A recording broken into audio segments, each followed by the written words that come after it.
Hi class, my name is Marisa Mendoza. I am a 2L at UIC Law, and this is my second presentation for Professor Sorkin's Cyberspace Law class for spring of 2025. Today I'm going to be discussing internet access for prisoners and sex offenders, and this is a critical issue at the intersection of criminal justice, constitutional law, and cyber law. The internet, as we know, is a fundamental tool in the modern age, and we really just can't escape it at this point. It's how we communicate, it's how we learn, it's how we entertain ourselves, and so much more. It's so ingrained in our daily lives that I bet many of us have not ever asked ourselves, is this tool restricted for anyone? Well, I'll have you know the answer is unequivocally yes. For prisoners and sex offenders, internet access can be strictly limited both in jail and after release. So in this presentation, we will cover three main sections. First, I'm going to give you guys some context. We'll discuss how and why internet access has been limited for prisoners and sex offenders. Second, we'll take a look at some notable case law and see how courts have kind of responded to these restrictions over the years. And lastly, we'll discuss some policy implications concerning cyberspace law and what it really means for the future of cyberspace law. So turning to the first section, I want to talk about some restrictions and policy justifications that have been used in the past. It's important to note that while prisoners and sex offenders do retain constitutional rights, those rights can be diminished for legitimate penological interests. And this comes from the United States Supreme Court case of Turner versus Safley in 1987. What a penological interest is kind of depends on where you go, but coming out of the Ninth Circuit in Bull versus City and County of San Francisco, it was defined as an interest that relates to the treatment of persons convicted of crimes. And some common examples of some justifications include public safety, cybersecurity, security concerns generally, and just overall institutional control. We'll now turn to federal prison restrictions. And I do want to let you know that this list that I'm about to give is not exhaustive, and it does vary by location. These are just a few examples. So for example, the federal prisons allow for internet access through their system called Trolinix, or the Trust Fund Limited Inmate Computer System. And basically, it's a secure email system for inmates that allows them to send messages to their external contacts for 5 cents a message. And they get to receive messages from the outside world as well. Inmates don't appear to have a privacy interest in these messages, as they're typically delivered at the discretion of the institution staff. It looks a little bit different for state prison. Restrictions in state prisons vary widely by state, but generally have become more flexible over the years. California, for example, is pretty flexible. In the past year or so, the California Department of Corrections and Rehabilitation has partnered with the California Department of Technology, and they entered into a contract to enhance communications, technology access, and family connections for the incarcerated population in state prisons.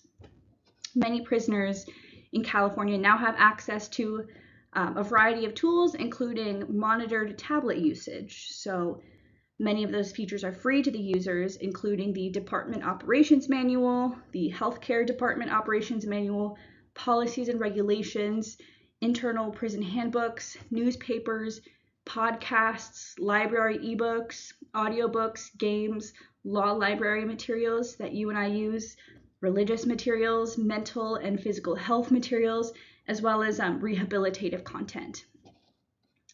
And those are just the free services. Some users can even purchase some services such as approved movies, news, sports, and music as well. Now, South Carolina has also implemented a similar system, so let's take a look at this clip so we can get a better idea of what that looks like. everyone seems to look forward to getting every day. These tablets are a popular incentive inside the Sumter Lee Regional Detention Center. Inmates can use them to listen to podcasts, watch movies, read the Bible, and access counseling tools. There's a KA Life. I use this one a lot. KA Life is Khan Academy. And then this shows all of the work that I've done. I've got a lot, so it's probably taking a little second for it to load up. Because this is what I use mostly. And he isn't alone. Jail Director Patricia Ray tells me they have 400 tablets, enough for each inmate to learn about a variety of subjects. The purpose of having it is to keep the mind active and not let them just sit and not have anything to be engaged in. Ray says they can pay $5 a month to have a tablet for a few hours a day. Everyone. So that was a really great clip just to give you some context about the tablet usage. We're going to move on to internet restrictions for sex offenders now. It's important to keep in mind that they do look a little bit different, and internet restrictions for sex offenders are even more invasive because not only do they exist in prison, but they exist even after being released from prison. And while, again, the restrictions vary by state, some common restrictions include, but are not limited to, social media bans on apps, including TikTok and Facebook. They have reporting systems in place as well. And they also utilize device monitoring. Many states require, as a part of parole, the offender to download software on their devices to monitor their activity at home. And while some of us may find that these restrictions are necessary for the public's interest, they do present some legal and ethical concerns. For example, do these restrictions prevent rehabilitation and reintegration into society after being in prison? Are they too broad? Do they punish individuals beyond the scope of their crimes? And do they have any First Amendment complications? Courts have started addressing these issues as our lives become increasingly intertwined with internet usage, which now brings us to some key legal cases that have challenged these restrictions that we're seeing now.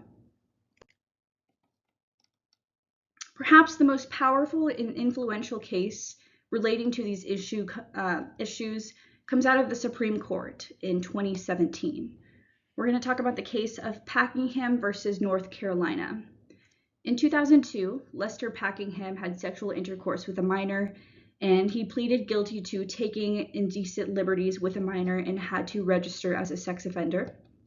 In 2008, North Carolina passed a law that made it a felony for a registered sex offender to access social networking websites that allowed minors to become members or have personal web pages.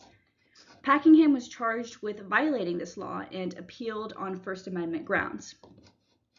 Interestingly, the Supreme Court ruled in favor of Packingham, stating that the statute was overly broad and infringed upon his free speech rights.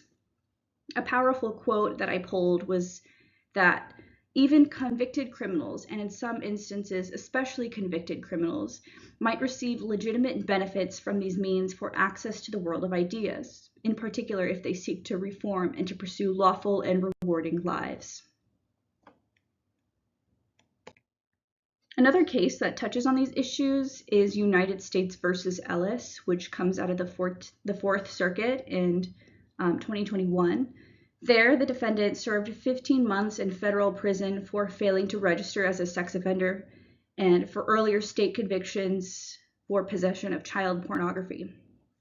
As a condition of his supervised release, the district court barred him from accessing the internet or possessing any legal or illegal pornographic material or entering any location where such materials could be viewed. The Fourth Circuit struck down these restrictions, finding that they were way too broad and infringed on constitutionally protected activities.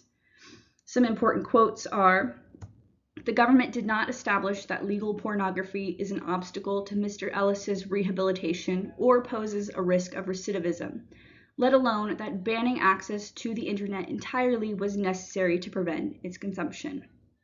Moreover, as a practical matter, the internet is likely to be vital to Mr. Ellis's reentry into society, including for securing housing and employment." These cases demonstrate great progress in recognizing internet rights for prisoners and sex offenders, but it is important to know that the work is far from over. As we see, internet restrictions for prisoners and sex offenders raise significant constitutional and ethical concerns. Moving forward, lawmakers, courts, and policymakers have to balance public safety with the growing necessity of internet access in modern life.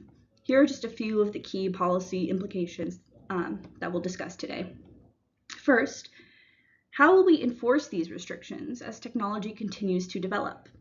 One of the biggest hurdles in restricting internet access for prisoners and sex offenders is enforcement. Technological advancements have made it increasingly difficult for authorities to monitor and control access effectively. Some examples of these technologies include VPNs and encryption. The second issue concerns rehabilitation into society. Does restricting internet access increase reoffending? A strong argument against overly broad internet restrictions is that they may increase recidivism by limiting rehabilitation opportunities. The internet is a crucial tool for reintegration into our society, and without access, former offenders may struggle to rebuild their lives. And lastly, we have to balance public safety versus civil liberties. How do we do that? How do we balance these two? Where do we draw the line? Do First Amendment concerns trump the need to prevent reoffending? These questions remain largely unanswered, and it will be our job as future lawyers to shape this emerging area of the law. In the end, how we handle internet access for prisoners and sex offenders is a reflection of what society believes about redemption, rehabilitation, and the future of digital rights.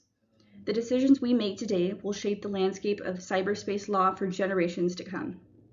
Will we embrace a future where technology is a tool for progress, or will we use it as a barrier that keeps people disconnected? The answer is ours to decide. Thank you.